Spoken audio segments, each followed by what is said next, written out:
Presiden Indonesia terlupakan dalam sejarah. Masyarakat Indonesia umumnya hanya mengenal Soekarno, Soeharto, B.J. Habibie, Abdurrahman Wahid, Megawati, Susilo, Bambang Yudhoyono, dan Joko Widodo sebagai Presiden Republik Indonesia. Akan tetapi, Indonesia sejatinya memiliki dua tokoh politik lain yang pernah memimpin negara saat sedang dalam keadaan darurat akibat agresi militer Belanda. Dalam perjalanannya, sejarah bangsa mencatat dua nama lain yang pernah menjabat sebagai Presiden Republik Indonesia, yakni Syafruddin Prawira Negara dan Mr. As-Saad. Belanda melancarkan agresi militer kedua pada bulan Desember 1948 ke Yogyakarta, yang merupakan ibu kota Indonesia saat itu. Serangan Belanda juga berujung pada penangkapan Soekarno, Muhammad Hatta, Syahrir, dan beberapa tokoh lainnya. Dengan jatuhnya ibu kota ke tangan Belanda, Soekarno dan Hatta pun membuat langkah strategis untuk mempertahankan kedaulatan Republik Indonesia. Sesaat setelah agresi militer kedua Belanda dilancarkan, Soekarno dan Hatta segera mengirim telegram ke Bukit Tinggi yang berisi pemberian mandat kepada Menteri Kemakmuran Syafruddin Prawira Negara untuk membentuk pemerintahan darurat di Sumatera. Kami, Presiden Republik Indonesia, memberitakan bahwa pada hari Minggu tanggal 19 Desember 1948 di jam 6 pagi, Belanda telah mulai serangannya atas ibu kota Yogyakarta. Jika dalam keadaan pemerintah tidak dapat menjalankan kewajibannya lagi, kami menguasakan kepada Mr. Syafruddin Prawira Negara, Menteri Kemakmuran Republik Indonesia, untuk membentuk pemerintahan darurat di Sumatera. Demikian isi telegram yang dikirimkan Soekarno kepada Syafruddin Prawira Negara. Syafruddin Prawira Negara berbeda dengan presiden yang lain. Tokoh yang satu ini tidak banyak diketahui masyarakat Indonesia. Padahal jasanya mendirikan Indonesia sebagai negara berdaulat sungguh besar. Syafruddin Prawira Negara adalah salah satu pejuang kemerdekaan yang pernah ditugaskan oleh Soekarno dan Muhammad Hatta untuk membentuk pemerintahan darurat Republik Indonesia atau PDRI. Saat itu Belanda melakukan agresi militer kedua pada tahun 1948. Tentara Belanda membombardir Yogyakarta dan Bukit Tinggi.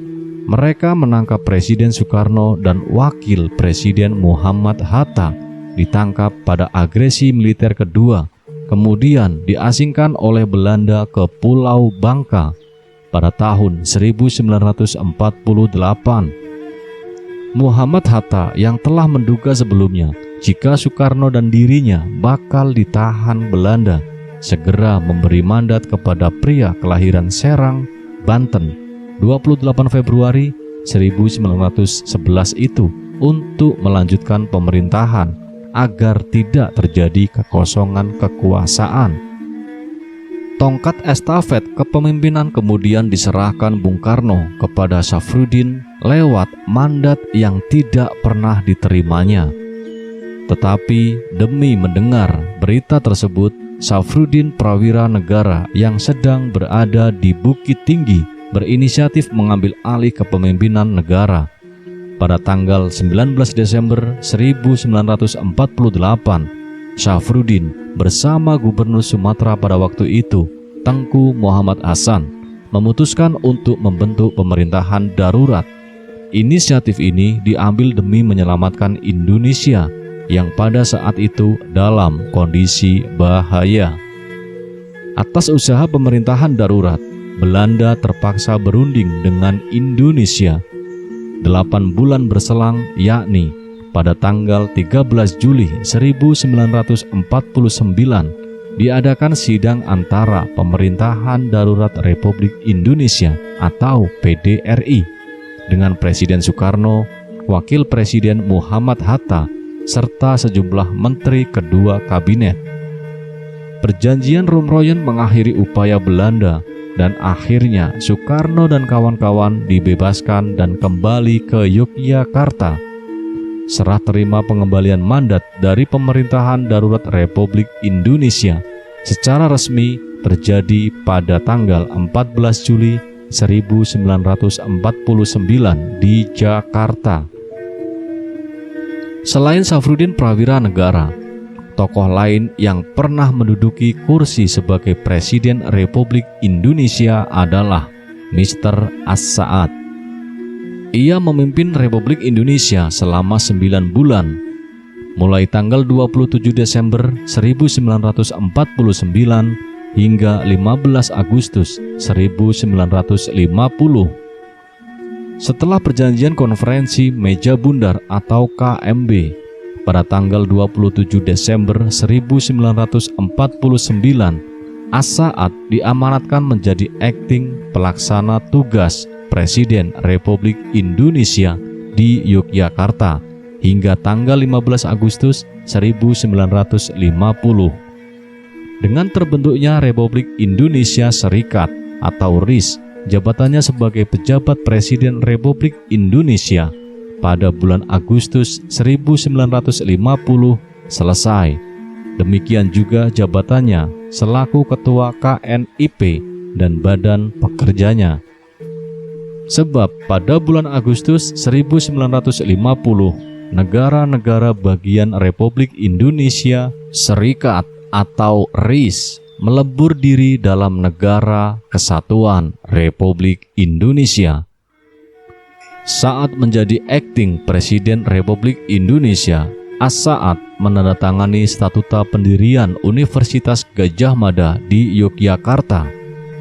Setelah pindah ke Jakarta, pria kelahiran Sumatera Barat 18 September 1904 itu menjadi anggota parlemen atau DPR RI hingga duduk dalam kabinet Nasir menjadi Menteri Dalam Negeri bulan September 1950 sampai Maret 1951.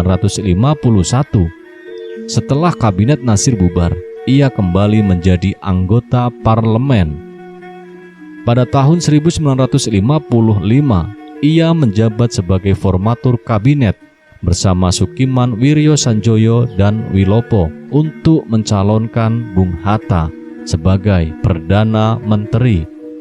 Karena waktu itu terjadi ketidakpuasan daerah terhadap kebijakan pemerintahan pusat, daerah-daerah mendukung Bung Hatta, tetapi upaya tiga formatur tersebut menemui kegagalan karena secara formal ditolak oleh parlemen.